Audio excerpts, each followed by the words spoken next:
आज हमने सुबह पीसी कर ली थी, इसलिए शाम को पीसी की आवश्यकता नहीं थी। किंतु अभी जो जामा मस्जिद के सदर जफर अली साहब का एक भ्रामक बयान आया, उसके कारण हमें दोबारा पीसी की आवश्यकता पड़ी।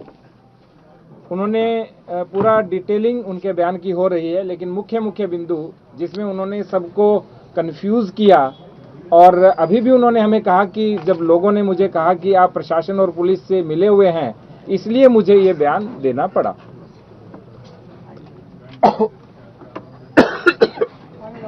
पानी लो, मच्छर चला गया। पानी मच्छर चला गया। अब ठीक है। पहली बात उन्होंने कहा कि जफर जी ने बोला कि हमें सर्वे की सूचना नहीं दी। मैं आपको कुछ चीजें दिखाना चाहता हूं। पहली सूचना मैं आपको दिखाना चाहता हूं, ऑनरेबल कोर्ट का ये ऑर्डर है।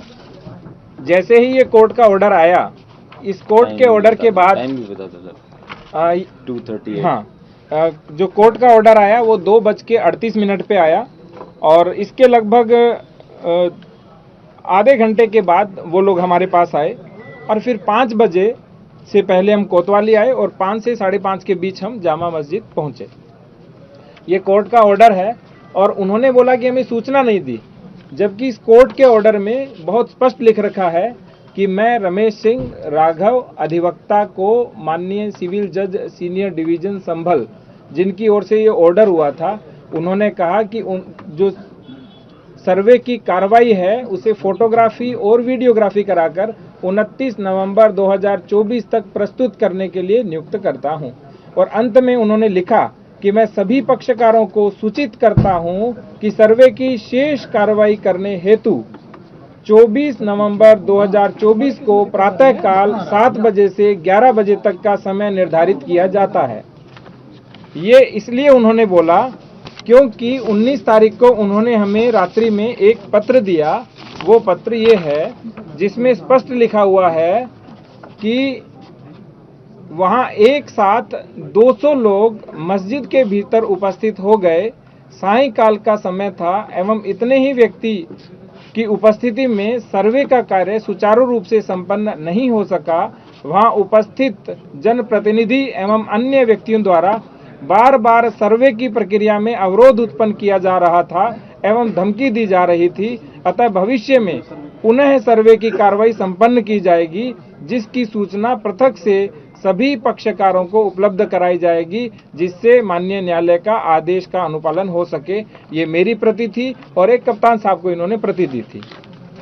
इस प्रति के क्रम में ही जो अभी मैंने बोला, 23 तारीख को जैसे जफर साहब ने बोला हमें सूचना नहीं दी, 23 तारीख को 6:15 पे मेरे द्वारा फोन किया गया, लेकिन उन्होंने कहा मेरा स्वास्थ्य सही नहीं है, इसलिए हमने एसडीएम और सीओ को भेजा कि आप एक कॉपी उनको रिसीव कराइए।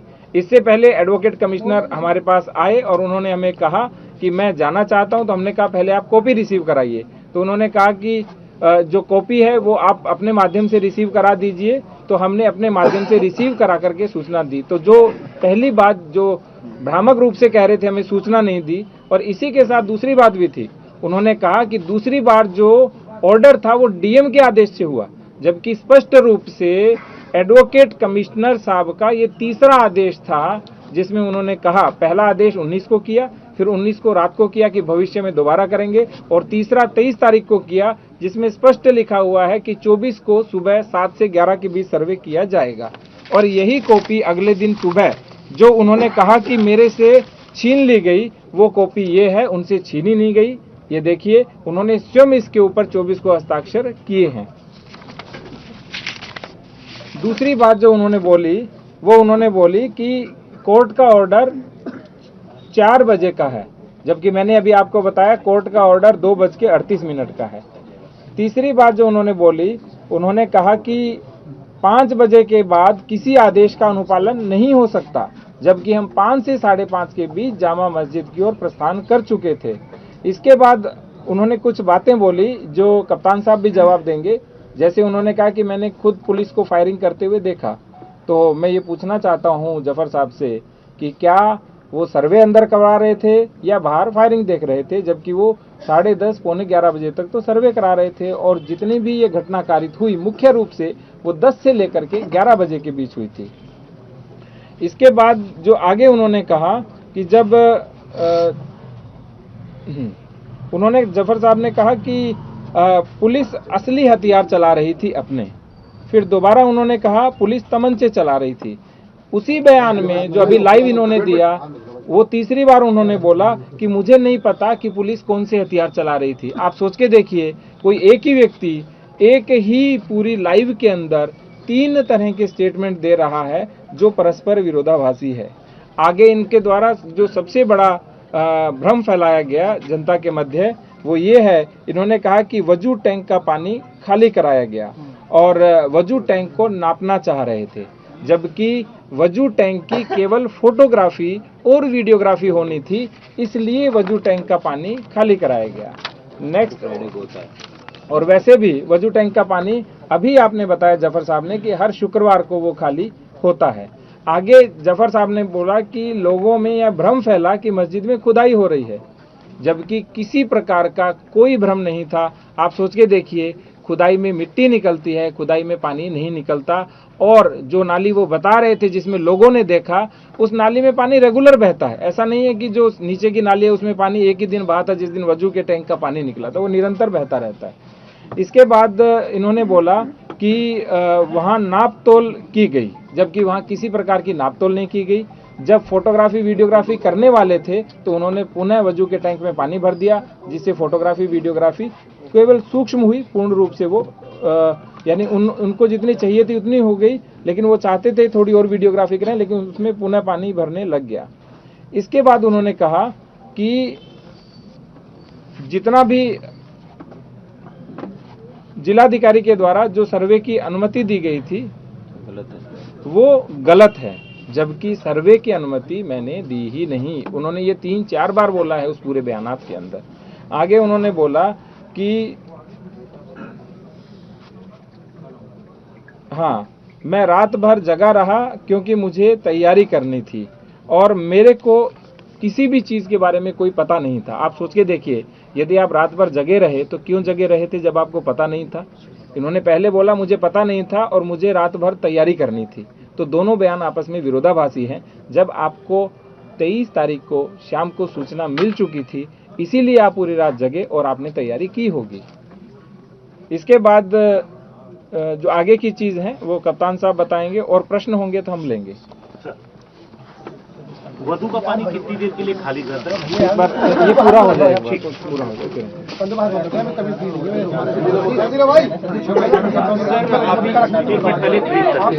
अभी जो जफर अली है उनको अरेस्ट किया गया है। आप एक बार शांत रहिए पहले,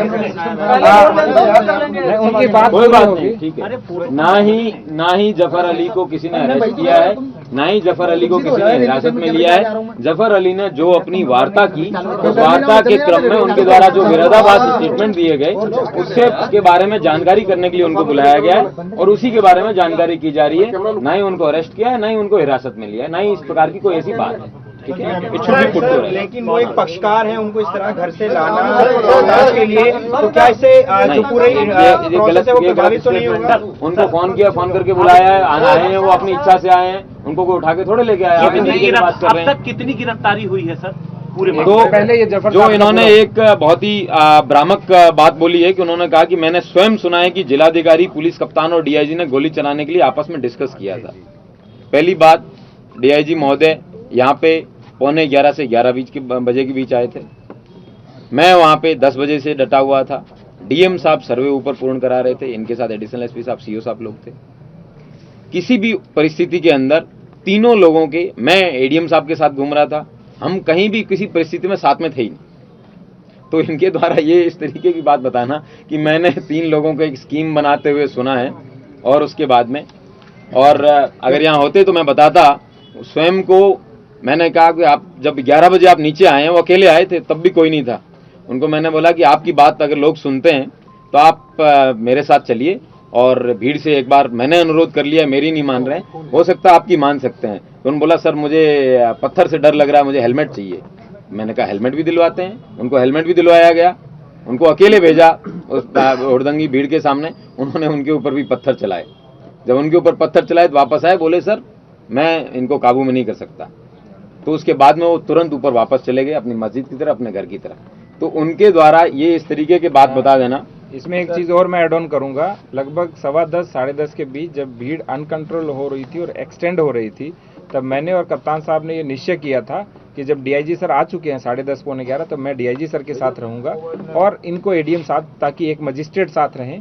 ये लोग एकता चौकी वाली गली की ओर निकल गए और हम जो एक रात की मस्जिद वाली रोड है उसके ऊपर हमने एरिया एक तरह से एरिया को पुनः अपने कब्जे में लिया, जो पहले जो बलवा कर रहे थे उन लोगों के कब्जे। जफर अली ने एक रुक और जाइए। आरोप अभी बीच में मैं आरोप पढ़ रहा हूँ ना भाई, आप हम सारे आरोप पढ़ रहे हैं भाई, इतनी जल्दी क्यों है आपको? बाद में इन्होंने ये भी बताया है कि जनता के द्वारा कोई पत्थर जो है वो नहीं चलाया गया है, और जबकि सर्वे का पूर्ण होने के बाद खुद हेलमेट पहन के गए हैं। तो इसमें मैं फिर क्या ही इसमें डिफेंस दे सकता हूँ। हमने फुटेज भी जारी की है किस तरह से जो बलवाई थे उन्होंने कार को तोड़ा। इन्होंने बोला कि पुलिस ने गाड़ियों को तोड़ा है, तो पुलिस वाले पुलिस की गाड़ियों को तोड़ रहे हैं, वो भी मात्र 3 ही गाड़ी है वहाँ खड़ी है, बाकी जनता की गाड़ी है, उनको किसी ने हाथ नहीं लगाया है। तो स्वयं के डिस्ट्रक्शन के लिए ही, जैसा जफर साहब ने बताया है, इससे ज्यादा मतलब एक पॉलिटिकली मोटिवेटेड, सेल्फ मोटिवेटेड एक कंस्पिरेसी का एक स्वयं को पार्ट एक तरीके से स्वयं वो बना रहे हैं। हम उनको नहीं कह रहे हैं, वो स्वयं अपने आप, अगर उनको इतने ही डाउट थे, क्वेश्चंस थे, it should have come yesterday only. कल ही उनको आके अपना डाउट हुआ, प्रॉब्लम हुई, जब इश्यू हुआ उसके बाद में आके बताते कि मेरे साथ इतनी प्रॉब्लम्स हुई हैं। या फिर जब उनको सर्वे के लिए बताया तब भी मीडिया थी। मीडिया हर समय अपना स्टेटमेंट वो कभी भी दे सकते थे, लेकिन उन्होंने कब नहीं चूज किया। लेकिन आज जब कुछ लोगों के ऊपर FIR हुई है, अब जब उनको लग रहा है कि मेरी इमेज है वो खराब हो रही है, तो मैं आगे पुलिस के सामने पुलिस के खिलाफ या प्रशासन के खिलाफ बयान दूं, उससे मेरी इमेज ठीक हो जाएगी। उससे इमेज ठीक नहीं हो सकती है। उनके द्वारा ये कहना है कि पुलिस के हाथ में देसी कट्टे थे जबकि ये भ्रामक ही नहीं है। हम लोगों के पास अपनी TSM टीयर स्मोक म्यूनिशन बिल्कुल थे, पंप एक्शन गन थी हमारे पास जो SRP के जो RRF है उनके जो असले हैं, उनके जो असले होते हैं वो थे।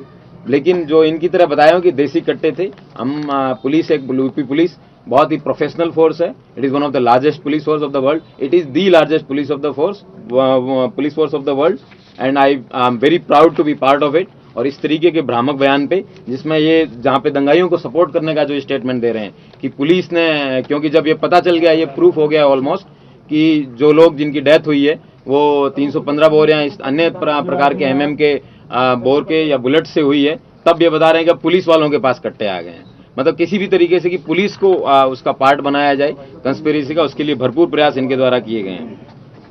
इनके द्वारा ये भी बताया गया है कि अच्छा, पोस्टमार्टम में भी एक चीज़ क्लियर करना जरूरी है। वैसे पोस्टमार्टम की कॉपी जो है, जो जिनके बच्चे या जिनके लोगों की परिजनों को है, वो उपलब्ध करा दी जाएगी। उसकी जो सत्यापित कॉपी है, जो कि एक लीगल प्रोसीजर है, होना चाहिए। लेकिन ये किसी भी ऐसे समय पे दंगाई और पुलिस 100 से 150 मीटर की कम दूरी पे कभी भी कहीं पे नहीं थे।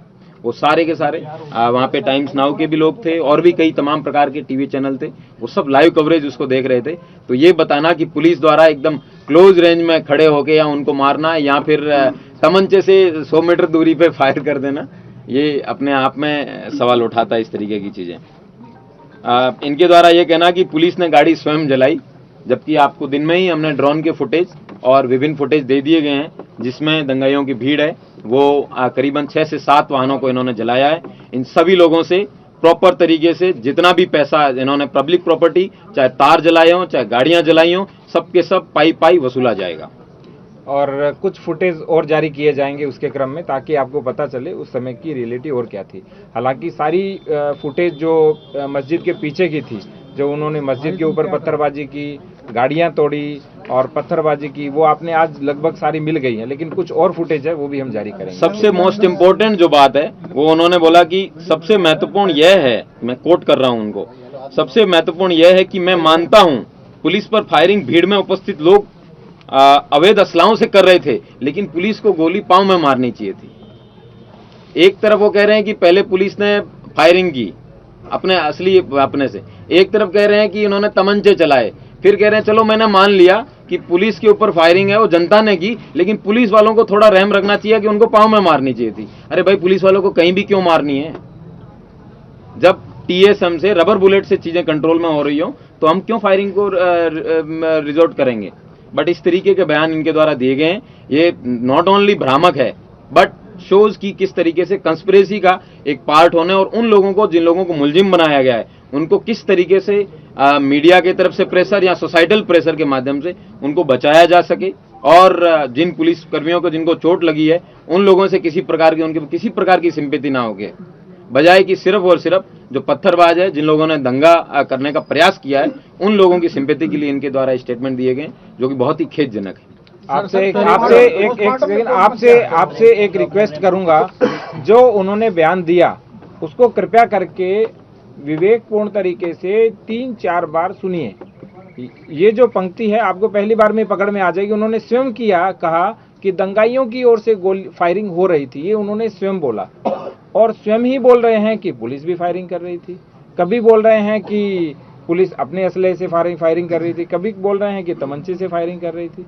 इसका अर्थ ये है कि ये जब भ्रम फैला रहे थे, क्योंकि जो भ्रामक व्यक्ति होता है, जो सच नहीं बोल रहा होता है, उस व्यक्ति के पास कोई चीज एक तरह से क्या मैं बोलूं, क्या नहीं बोलूं, क्या सही है, क्या गलत है, तो बीच में सही गलत चीजें निकलती रहती है। तो इन्होंने स्वयं बता दिया कि जो दंगाई थे वहां से फायरिंग हो रही थी। इनकी मैं रिक्वेस्ट करूंगा एक बार फिर उसको आप ध्यान से सुनिएगा। सर एक सवाल ये है, अभी सर आप जितने भी आपने बात की है उससे एक बात ये स्पष्ट है कि पुलिस की तरफ से या प्रशासन के किसी भी अधिकारी की तरफ से गोली चलाने का कोई आदेश नहीं था, किसी भी तरीके का कोई आदेश नहीं था। यानी जो वीडियो आए हैं, अगर कोई पुलिसकर्मी, क्योंकि अभी 24 घंटे हुए हैं, जांच आपकी भी चल रही है, आप भी इतनी जल्दी सभी तथ्यों पे नहीं पहुंच सकते, ऐसे भी विजुअल्स हैं जिसमें पुलिसकर्मी गोली चलाते दिख रहे हैं। यानी अगर उन्होंने ऐसा किया है तो उनके पास कोई आदेश नहीं था। नॉन लिथल वेपन्स हैं, उनको प्रयोग करने का आदेश है, वो डीएम महोदय द्वारा दिया गया था, उन्हीं वेपन्स को प्रयोग किया गया है। कई वीडियो हैं सर जिसमें पिस्टल से गोली चलाते दिख रहे हैं। आप उसको अगर को आपके पास कोई इंसास चलाते हुए अगर आपको कोई व्यक्ति दिख रहा है, ठीक है, और इंसास से कोई फायर हुआ है अगर आपको दिख रहा है तो आप बिल्कुल लाइएगा, उसको भी विवेचना में सम्मिलित किया जाएगा। सर एक वायरल फुटेज है उसमें साफ तौर पे दिख रहा है कि एक पिस्टल से जो है वो सीने सर के ऊपर से गोली चलाई जा रही है, उसको कम से कम उसको 5-6 बार क्लियर कर दिया गया है। वो पिस्टल नहीं है, वो रबर पैलेट गन है और उसको क्लियर कर दिया गया है और दोबारा क्लियर कर दे रहा हूँ, वो पिस्टल नहीं है। 4 लोगों की जो मौत हुई है सर, वो क्या पुलिस की गोली से हुई है या उपद्रवी से हुई? 4 की मौत हुई है। इसके लिए मजिस्ट्रियल जो जांच है वो हमने शुरू कर दी है। कल ही हमने ऑर्डर कर दिया था और 7 दिन में हमने रिपोर्ट देने के लिए कहा है। साथ ही साथ 7 FIR भी हुई है, उसके अंतर्गत भी जब आगे इन्वेस्टिगेशन होगा तो पता चलेगा रियलिटी क्या थी। जफर आज अब बुलाया गया और उन्होंने भ्रामक बयान दिया तो उनके खिलाफ भी कार्रवाई की जाएगी क्या? अभी सम्मानित व्यक्ति हैं वो हम उनको समाज के सम्मानित व्यक्ति मानते हैं। वो चाहे हमारे खिलाफ कितना भी भ्रामक, कितना भी गलत बोलने का प्रयास करें, कुछ भी कुत्सित प्रयास करें, लेकिन हमारे मन में किसी व्यक्ति के लिए सम्मान है।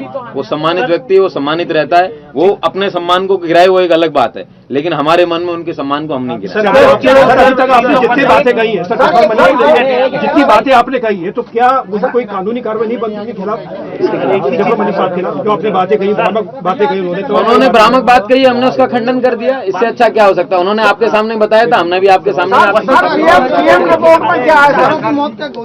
चारों की मौत 315 हाँ, गन शॉट वुंड से हुई है। मैं ये कहूँ कि 315 बोर से हुई है या किस वजह से हुई है, वो फोरेंसिक का निर्णय, फोरेंसिक जी। ये गोली किसकी तरफ से चलाई गई? ना मेरे से पूछ के चलाई थी, जिन्होंने चलाई है तो मैं ये नहीं कह सकता कि किसकी गोली से हुई है। अच्छा। ये विवेचना का विषय है, विवेचक अपनी जांच करेगा। सर ये एक दंगा की तरह भड़काने का प्रयास किया गया था। किस व्यक्ति ने किस परिस्थिति में किसको गोली लगाई, दंगाइयों ने आपस में किसको लगाई, आपस में लड़ रहे थे तब लगाई। मैंने मॉर्निंग में भी आपको अलग अलग टाइप के वेपन दिखाए थे। किस किस प्रकार के लोगों से लैस ये लोग रजिस्टर होगा सर इन चारों मामलों में? ऑलरेडी पुलिस के असलों से लूट के वो भी चीजें आई हैं और भी अन्य मजिस्ट्रियल जांच का डीएम साहब ने आदेश किया है। सारे तथ्य हैं वो समय समय पे आपके सामने रखे जाएंगे। सारी प्रक्रिया इतनी तेज गति से नहीं होती है। सही चीजें करना बहुत जरूरी है, प्रोसीजर से करना जरूरी है और सच सामने आना जरूरी है, जल्दबाजी जरूरी नहीं है। Thank you.